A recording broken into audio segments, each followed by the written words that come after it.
네, 마켓 이슈 분석 이어가겠습니다. 앞서 뉴스에서도 젤무직 이야기가 나왔죠. 이 공모 부분에서 이 검은머리 외국인들을 앞으로 제외할 수 있다, 배제할 수 있다라는 이야기도 전해지고 있습니다. 자, 이제 해외 이슈부터 이 부분까지 짚어볼게요. TLTRO가 2차 입찰 또 부진했다라는 소식이 전해지면서 유럽 부양책 기대감을 높였습니다.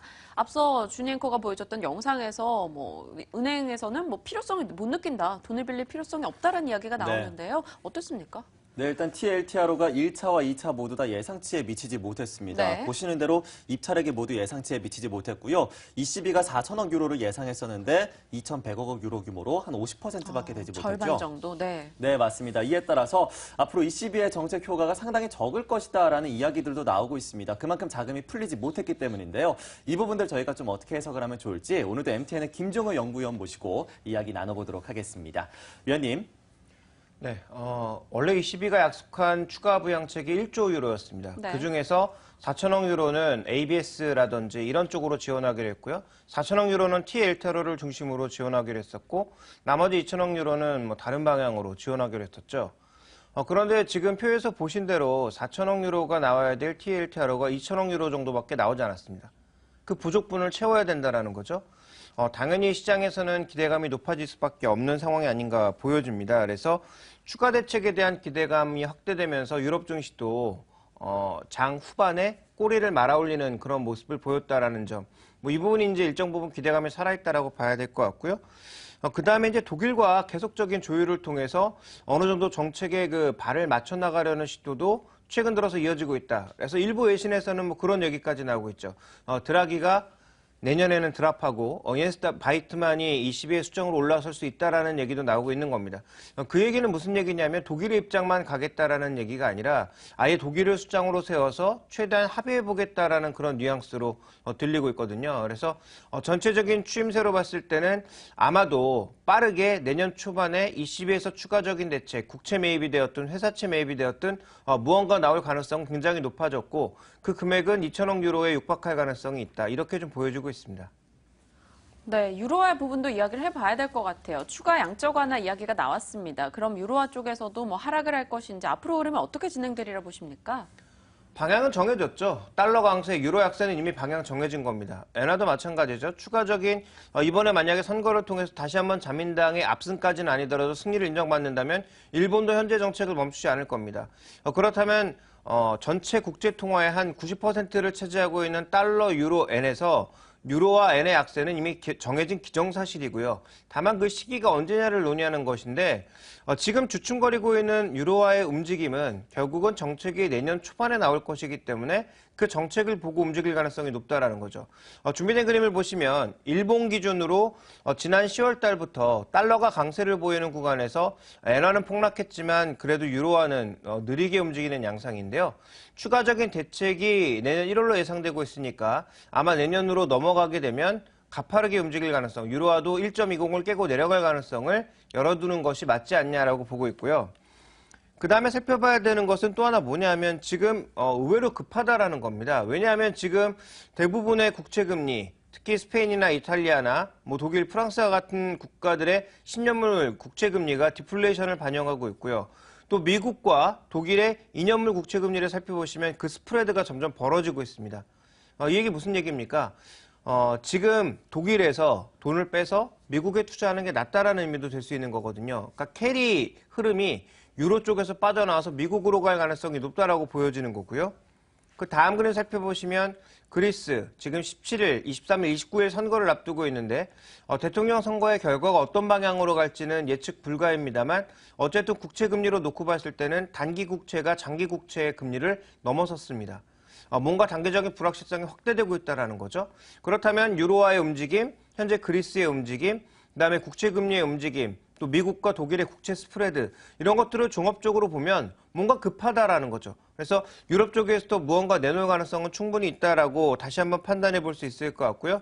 내놓는 과정에서 과연 시장 영향이 어떻게 될 것인가 그 부분이 핵심일 것 같습니다.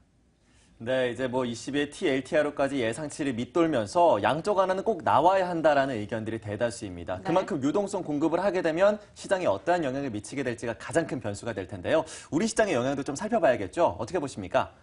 지금 대부분이 보고 있는 전문가들과 제가 가장 다르게 생각하는 부분은 이번에 이제 추가적으로 국채 매입 같은 것들을 하면 전 세계 글로벌 시장의 유동성 공급 효과가 있어서 이머징 마켓이 크게 올라가고 뭔가 잘 될 거다라는 유동성 장세를 다시 한번 예측하는 사람들이 굉장히 많은데요.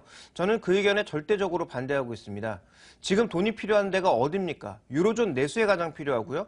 유로존 디플레를 해소하기 위해서 돈이 가장 필요하거든요. 그러면 이번에도 돈이 국채 매입을 해줬는데 그 돈을 모두 은행에 빼와서 해외 증시에 투자한다라는 것은 말도 안 되고요. 그러면 두 번에 걸친 정책을 모두 무위로 돌리는 것이 되기 때문에 이번에 투입되는 돈은 실제로 유로존 내수로 가야 됩니다. 그리고 조금 전에 전문가가 나와서 TLTRO가 은행이 필요 없어서 안 한다고 그랬는데요. 저는 그 의견에도 반대입니다. 왜 반대냐면 실제로 TLTRO는 자금이 추적이 되고요. 여러 가지 규제가 걸려 있습니다. 실제로 유로존 내수로 돈을 공급하지 않았을 때는 6개월 이내에 ECB가 다시 환수하게 되어 있거든요. 그러니까 유럽은행 쪽에서는 돈을 가져갈 필요가 없는 거죠.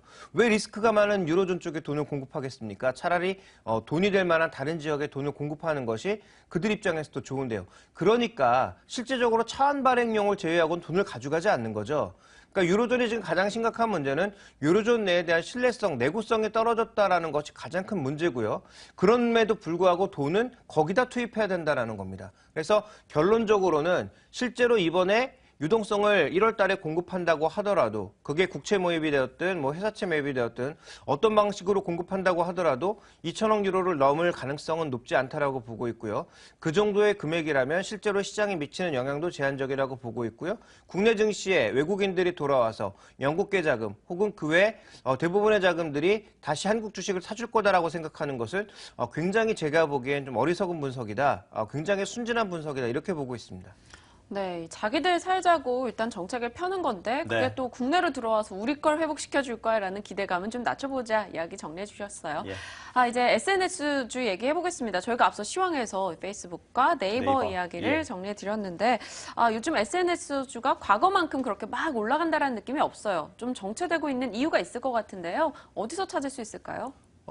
장기적으로 봐야 될 것 같습니다. 이들 종목의 밸류에이션 부담감이 분명히 존재하는 건 사실이죠. 그래서 40배, 많게는 60배, 80배 수준에서 움직이는 종목군들이 있기 때문에 부담받는 건 사실입니다. 먼저 준비된 그림을 보시면 페이스북은 그렇지만 장기적으로 봤을 때 상장 이후에 시가총액이 꾸준하게 올라가고 있는 상황입니다.